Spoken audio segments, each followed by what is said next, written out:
বেগুন, তরমুজ, মরিচ কিংবা লাউ এই ধরনের ফসলের ব্যাপক ক্ষতি করে যে মারাত্মক রোগটি, তা হল ফসলের ঢলে পড়া বা উইল্ট রোগ।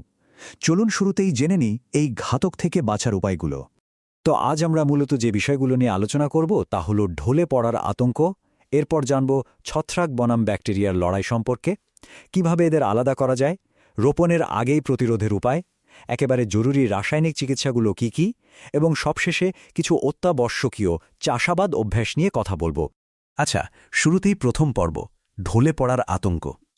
সুস্থ ফসল যখন হঠাৎ করেই ঢলে পড়ে মরে যায়, সেটা আসলে কতটা ভয়াবহ, চলুন সেদিকটা একটু নজর দিই। মাঠে যারা কাজ করেন তারা এই পরিস্থিতির সাথে খুব ভালোভাবেই পরিচিত। ধরুন, সকালে যে গাছটি একদম সতেজ আর সুস্থ, বিকেলের দিকেই সেটি হঠাৎ নেতিয়ে পড়ল, আর মাত্র 2 থেকে 3 দিনের মাথায় পুরো গাছটি একেবারে মরে শুকিয়ে গেল। ভেবে দেখুন তো, একটা লাভজনক ফসল কিভাবে চোখের পলকে সম্পূর্ণ লোকসানে পরিণত হতে পারে। ঢলে পড়া রোগের ভয়াবহতা আসলে ঠিক এমনই। এখন একটা বড় প্রশ্ন চলে আসে, গাছগুলো কি আসলে ছত্রাকের সংক্রমণে মারা যাচ্ছে, নাকি এর পেছনে কোনো ব্যাকটেরিয়ার হাত আছে?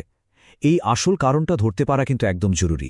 কারণটা খুব সহজ, ছত্রাকের আক্রমণ হলে সেখানে ব্যাকটেরিয়ার ওষুধ দেওয়াটা স্রেফ টাকার শ্রাদ্ধ ছাড়া আর কিছুই না। আর এই কারণেই আমাদের দ্বিতীয় পর্ব, ছত্রাক বনাম ব্যাকটেরিয়া। এই অদৃশ্য শত্রুদের চেনাটা খুব দরকার, যারা ভেতর থেকে ফসলকে একেবারে শেষ করে দেয়। এই পর্যায়ে গাছের ভেতরের একটা মজাদার বিজ্ঞান নিয়ে কথা বলা যাক।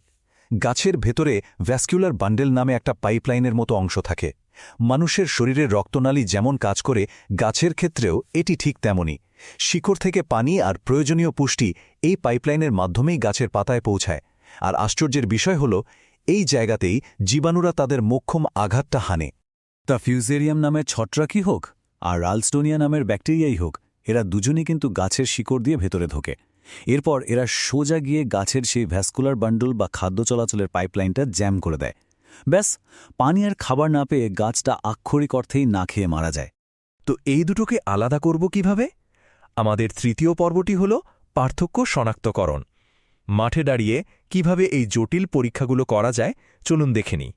এখানে রোগের ধরন আর সময়কালটা খেয়াল করা খুব জরুরি। ছত্রাকের কারণে যে ঢলে পড়া রোগটা হয় সেটা বেশ ধীর গতির। এক্ষেত্রে গাছের নিচের দিকের পাতাগুলো আগে হলুদ হতে শুরু করে, আর সাধারণত শুষ্ক ও গরম আবহাওয়ায় এর প্রকোপ বেশি দেখা যায়। কিন্তু ব্যাকটেরিয়ার আক্রমণটা একদম অন্যরকম, খুবই আচমকা। সতেজ সবুজ পাতাগুলো রাতারাতি নেতিয়ে পড়ে, আর এটি মূলত গরম ও স্যাঁতস্যাঁতে পরিবেশে বেশি ঘটে। এই পার্থক্যটা মাথায় রাখা সত্যি খুব দরকার। আর সবচেয়ে ভালো ব্যাপার হল, ল্যাবরেটরিতে না গিয়েও মাঠে বসেই কিন্তু এগুলো পরীক্ষা করে নেওয়া যায়। ছত্রাক কিনা তা বোঝার জন্য আক্রান্ত গাছের কাণ্ডটা লম্বালম্বিভাবে কাটতে হবে। যদি ভেতরের নালীগুলো বাদামি, শুকনো আর পচা দেখা যায়, তাহলে বুঝতে হবে এটা ছত্রাক। অন্যদিকে ব্যাকটেরিয়া ধরতে চাইলে কাণ্ডটা কেটে 1 গ্লাস পরিষ্কার পানিতে ডুবিয়ে রাখতে হবে। কিছুক্ষণ পরই দেখা যাবে সাদাটে, ঘোলাটে এক ধরনের ব্যাকটেরিয়াল পুঁজ বেরিয়ে আসছে। একদম জাদুকরী একটা পরীক্ষা, তাই না? এটা দিয়ে শতভাগ নিশ্চিত হওয়া যায়। এবার চলে আসি আমাদের চতুর্থ পর্বে, রোপণের আগে প্রতিরোধ।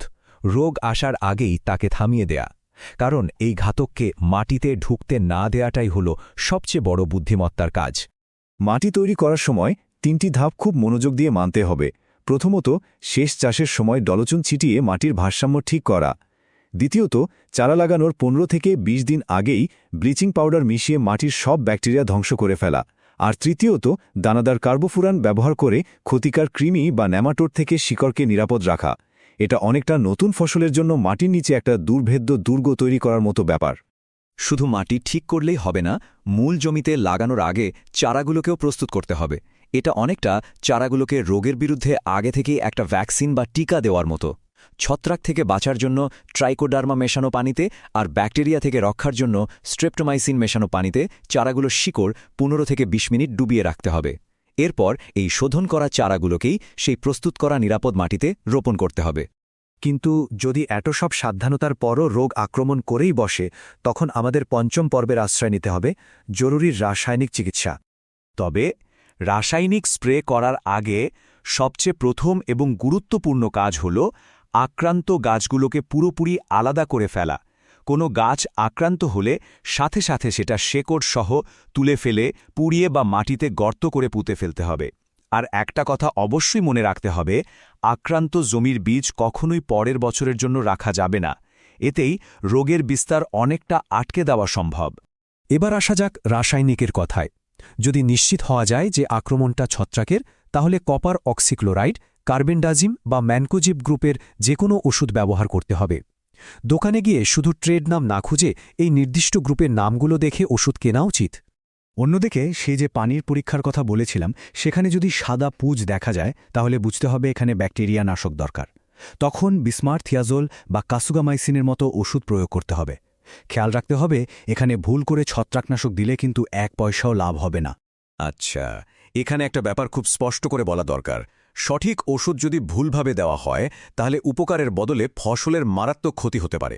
এই ওষুধগুলো ভুলেও পাতায় স্প্রে করা যাবে না, এতে পাতা কুঁচকে গিয়ে ফলের বৃদ্ধি একদম বন্ধ হয়ে যেতে পারে। স্প্রে করতে হবে সরাসরি গাছের গোড়ায় এবং শিকড়ের চারপাশে। আর হ্যাঁ, স্প্রে করার সবচেয়ে ভালো সময় হলো পরন্ত বিকেল। কড়া রোদে একদমই স্প্রে করা উচিত নয়। বৃষ্টির দিনের ওপর ভিত্তি করেও স্প্রে করার সময় কিছুটা পরিবর্তন করা যেতে পারে। একদম শেষ পর্যায়ে আমরা এসে পড়েছি, আমাদের ষষ্ঠ পর্ব, অত্যাবশ্যকীয় চাষাবাদ অভ্যাস। রাসায়নিকের বাইরেও কিছু স্মার্ট অভ্যাস আছে যা খামারকে দীর্ঘমেয়াদে নিরাপদ রাখে। কিছু সাধারণ অভ্যাস বদলালে মাটিতে লুকিয়ে থাকা জীবাণুর জীবনচক্র একেবারে ভেঙে দেওয়া যায়। যেমন শস্য পর্যায় মেনে চলা, অর্থাৎ একই জমিতে বারবার বেগুন, টমেটো বা আলু না লাগানো। জমিতে যেন কোনোভাবেই পানি জমে না থাকে সেজন্য পানি নিষ্কাশনের ব্যবস্থা রাখা। পাশাপাশি মালচিং পদ্ধতি ব্যবহার করলে মাটির আর্দ্রতা ও তাপমাত্রা দুটোই ভালো থাকে। আর প্রচণ্ড গরমের সময় দুপুরে সেচ দেওয়া থেকে বিরত থাকাই ভালো। এখানে খুব সাধারণ একটা ভুলের কথা না বললেই নয়। রাসায়নিক সার কখনোই সরাসরি গাছের গোড়ায় দেওয়া উচিত নয়। সার গাছের গোড়ায় লেগে থাকলে সেটা শিকড়কে পচিয়ে দেয়, যা খুব সহজেই এই ঢলে পড়া রোগকে ডেকে আনে। তাই সার সবসময় গাছের গোড়া থেকে একটু দূরে ড্রেন বা নালায় প্রয়োগ করতে হবে।